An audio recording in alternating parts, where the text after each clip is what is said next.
Welcome to the League of Legends Champion Spotlight, featuring Syndra the Dark Sovereign.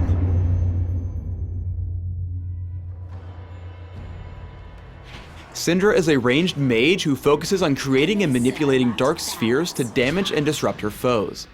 When played to perfection, Syndra can take out her enemies without even taking damage back. Syndra's passive is Transcendent. All of Syndra's basic abilities gain a unique bonus at rank 5. Dark Sphere damages enemies in a small area and creates a dark sphere that remains for a few seconds. At rank 5, Transcendent causes Dark Sphere to deal bonus damage to champions. As Syndra's primary damage tool, I recommend maxing Dark Sphere as soon as possible. Force of Will picks up one of Syndra's Dark Spheres, an enemy minion, or a neutral monster. For the next few seconds, Syndra can reactivate Force of Will to toss her victim, damaging and slowing all enemies where it lands. At rank 5, Transcendent increases Force of Will's slow duration.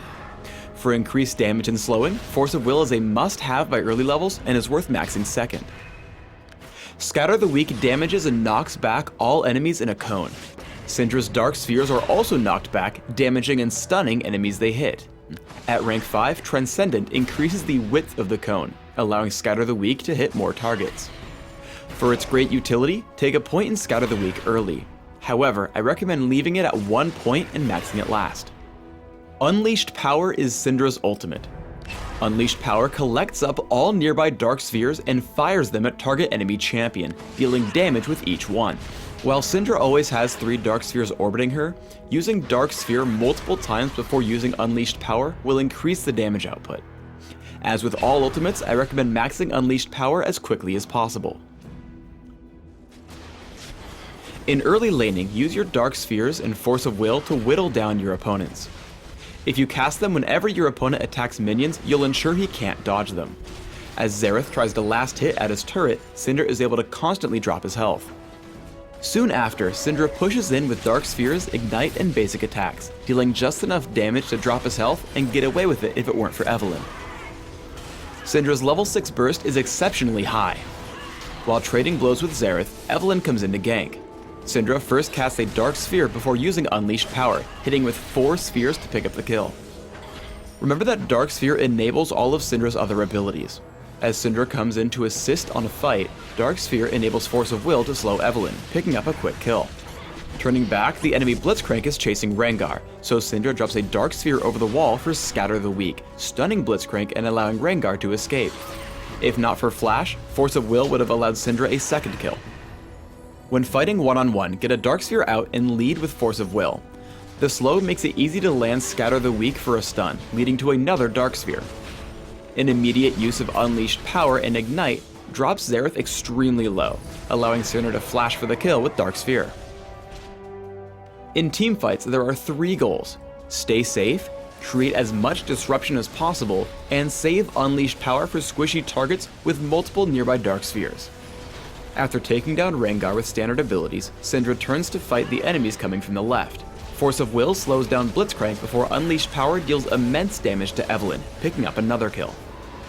Turning back to Blitzcrank, Dark Sphere into Force of Will sets up an easy stun with Scatter the Weak, making the chase an easy one as the rest of Syndra's team focuses down to pick up the kill.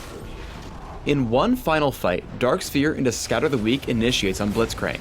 An immediate Force of Will slows him down, but a premature Unleashed Power should have been saved for later.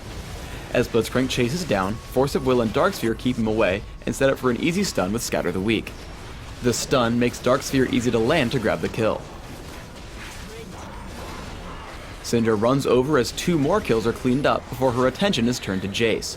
Though far away, Dark Sphere into Scatter the Weak locks him up, enabling Syndra's second kill through Force of Will. I recommend building Syndra with a primary emphasis on ability power for damage output, with a few considerations for utility and durability. Try Magic Penetration Marks, Mana Regeneration Seals, Magic Resist per level glyphs, and ability power quintessences. Consider 2109 masteries, focusing on magic damage and offense, plus mana regeneration and neutral buff duration and utility. I recommend Ignite and Flash for summoner spells, for damage output and maneuverability. For items, try opening with Boots of Speed, Health Potions, and an early Chalice of Harmony. Add Sorcerer's Shoes and rush for Rabadon's Death Cap. Because of Syndra's low cooldowns, Rylai's Crystal Scepter will add a lot of utility before adding more damage through Void Staff and Athene's Unholy Grail. Finally, adding Zhonya's Hourglass will help you survive when focused in fights while adding even more ability power.